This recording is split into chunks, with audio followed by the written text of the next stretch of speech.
I was born in Moscow. I graduated from the philological faculty of Moscow State University. I taught at Moscow State University, also at Moscow Mining University. Then I was teaching, I've been teaching for 15 years in the US at such schools as Virginia Tech, the University of Pittsburgh, and Vanderbilt University. I have my PhD degree in Slavic and Film Studies from the University of Pittsburgh. And 3 years ago, I started my job as the director of CIEE Study Center. And what can I say about our study center? That is a growing center. We're very proud. Katya, it's our program coordinator who is here. We're very proud that our numbers are growing. And by the way, last year we had 250 students during the year. It's a good number, yes? Okay, so, and now I know there are limits to how long I can talk. So that's why you will forgive me. I'm going to use not as high-tech device as Elizabeth did, but following Dan's example, I will be using paper. Yes? So, first of all, I'd like to thank the organizers of this event who asked me to talk about my bicontinental experiences as a person and as a scholar. Second, as a native of Moscow and the director of CIEE Study Center, by the way, the only one in Russia, I feel happy and honored that this event takes place in Moscow, the capital of Russia, and let's hope that one day CIEE will be opening a second study center here. So I believe that the majority of people who happen, yes, and you have the title for my brief talk, in between living and working across borders. I was tempted to use the film title, Living Dangerously, but decided to use this one. So, majority of people who happen to live in more than one country would agree with me and admit how beneficial it might be to live, work, and study in a different country. And I'll skip over the difficulties of adjusting to this lifestyle. For example, my study at the University of Pittsburgh was a night, or more precisely, mind-opening experience. Although well known for its rigorous classical education, and then talking about the Soviet era, Philological School of Moscow State University, or briefly MGU, failed to familiarize its students with many Western critical theories, simply because they undermined the credibility of the then predominant approach of Marxist-Leninist analysis. One can only imagine how fascinating it was for me to discover a multiplicity of scholarly angles and the freedom of exercising them while working with a variety of visual and verbal texts. Moreover, by that time, the American academia, at least in the field of humanities, had already moved to the age of interdisciplinary studies. This was even better and more exciting for me as an instructor. Instead of teaching a very straightforward literary course on the 19th century's masterpieces, and probably many of you did take them, it became possible to design a course that embraced various media across disciplines, such as Russian literature on screen, Madmen and Madness in Russian culture, Vampire, Blood and Empire, the adulterist in European culture, etc. So in the end, my professional source for border crossing, yes, for border crossing has been quenched. Crossing the borders in art, and specifically in the realm of adaptation, it's one of my research interests, helps to reveal additional meanings enclosed in a literary text that otherwise remain veiled. Almost the way we discover something new about ourselves when we live outside of our culture. Therefore, I suggest abandoning not only the idea of an adaptation as a copy of the novel, but also the conception of a novel as an adaptation's original.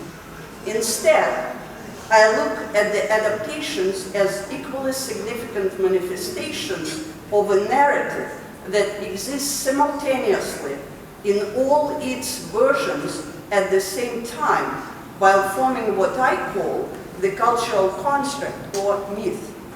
To make my today's talk more entertaining and appropriate for such an artistic venue as Центральный дом художника, I decided to show you several panels from the comics format adaptations of what can be defined as Russia's major cultural myth enshrined in its collective memory. And I wonder whether you can help me to identify these three literary figures that represent Russia itself. Who are they? Stalin.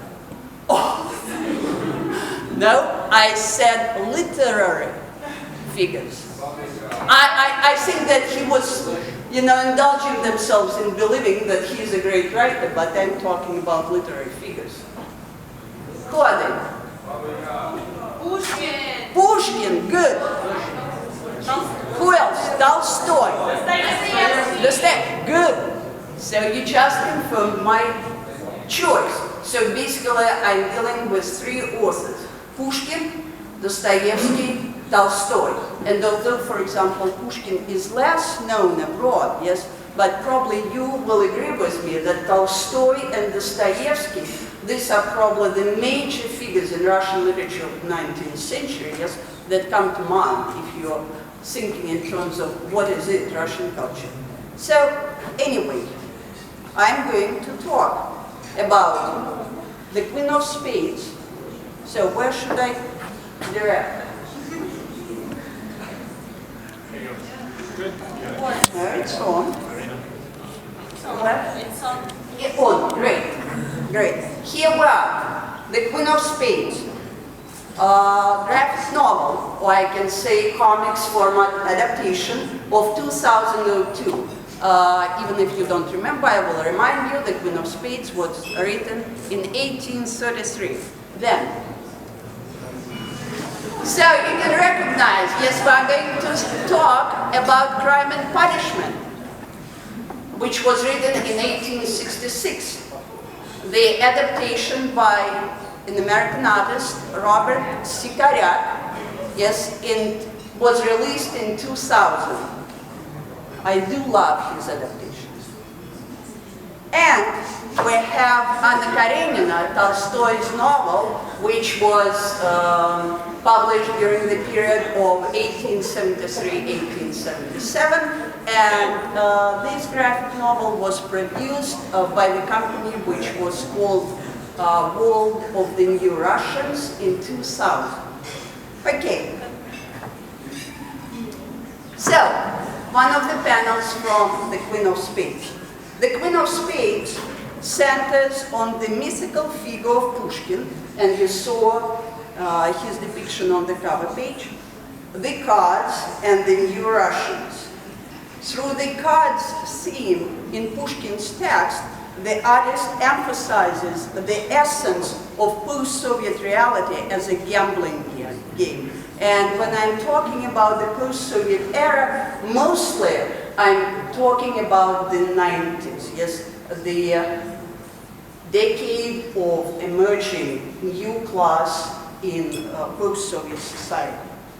Pushkin himself heads the group of the not new anymore Russians in 2002 who were disobedient in the past. They identify themselves with the poet. And we know this phrase, yes, Pushkin is our everything.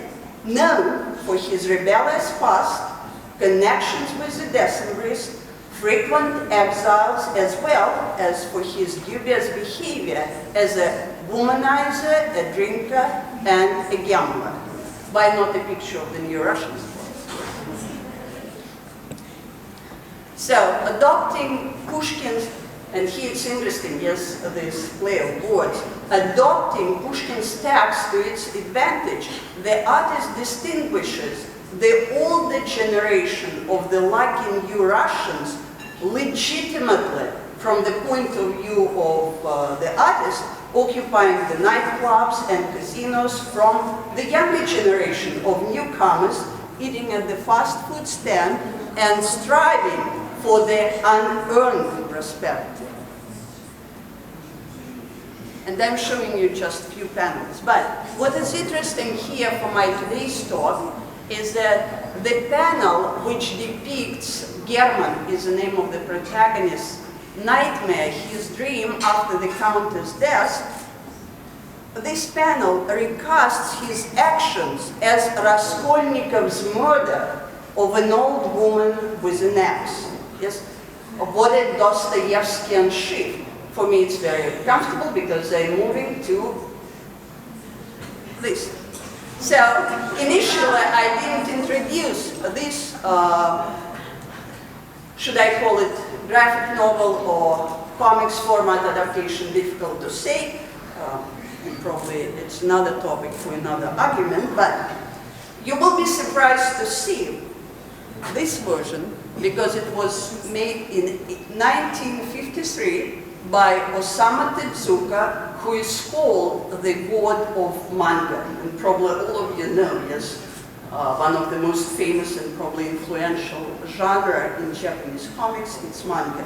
So he adopts the animation style of Walt Disney and Max Fleischer, the creator of the Popeye the Sailor, frequently associated with children's popular entertainment.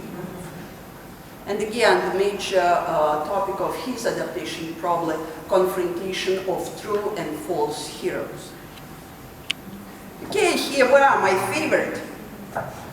My favorite adaptation of Crime and Punishment was created by an American artist, as I mentioned before, Robert Sikaryak, and this adaptation was released in 2000. And you can see that it was inspired by the design of the American classic Batman comic. Sikaryak's humorous rendition distills the intricate set of multiple characters in the Russian novel into a simplified triangle. An audacious Raskolnikov as superhero, a vicious pawnbroker as the embodiment of evil, and the self-sacrificing Sonia as a moral compass in the story. Sikaryak, as you can see, borrows a technique characteristic of early superhero narratives. In my view, the superhero costume, and I hope you will agree with me, his costume so eloquently exteriorizes Raskolnikov's moral dilemma that one cannot doubt the naturalness of this almost perfect, again in my view, but I hope you will agree with me, conjunction of two mythical texts, the literary and the comic. In fact, Raskolnikov's alienation from society, his separation from his family, and what is most important, his devotion to justice that overrides his devotion to the law, correlate with some of the superhero's traits. So not accidentally, so here we have Sonia. Yes, a finale is introduced, portrayed as a triumphant act worthy of a superhero. And really quickly, Anna Karenina. So this is the last adaptation. So this is definitely postmodernist adaptation, and it packed with allusions to modern cinema and television. We can recognize, yes, this allusion. Look at this. We can recognize what American actor is here? John Travolta. Absolutely, that's him. Famous foot massage dialogue. Yes. And finally, yes, we can talk about graffiti. Here you can see that the artist in this version revived Anna Karenina as a myth and juxtaposed her with the non-imaginary vocalist Victor Tsoi, Группа Кино, and Kurt Cobain.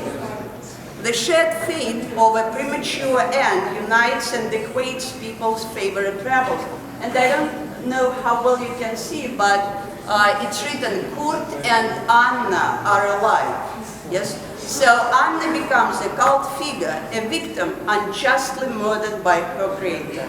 Not accidentally in this adaptation, she throws herself under the train named Leo Tolstoy, and graffiti, it's also here, brand him as a bloody killer.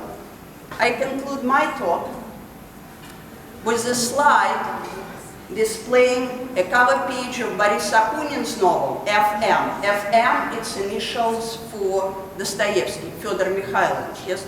And you can see that the artist, yes, who created this cover page used a famous portrait of Dostoevsky by Vasily Petrov, which was made in 1872.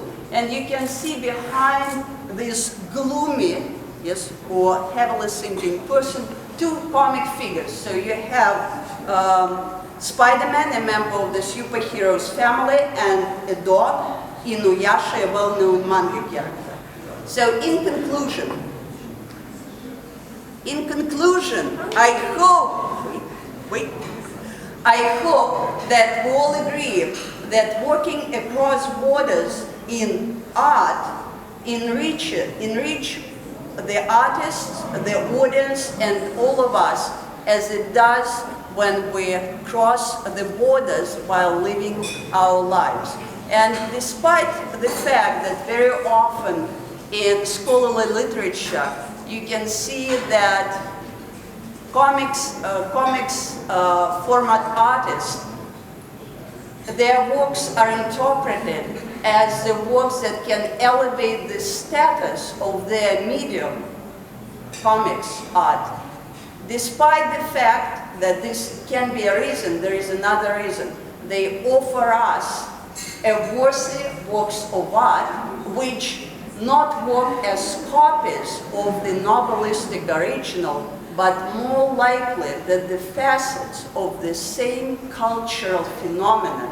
So, and I'm talking about the Tolstoy myth, the Pushkin myth, and the Dostoevsky myth.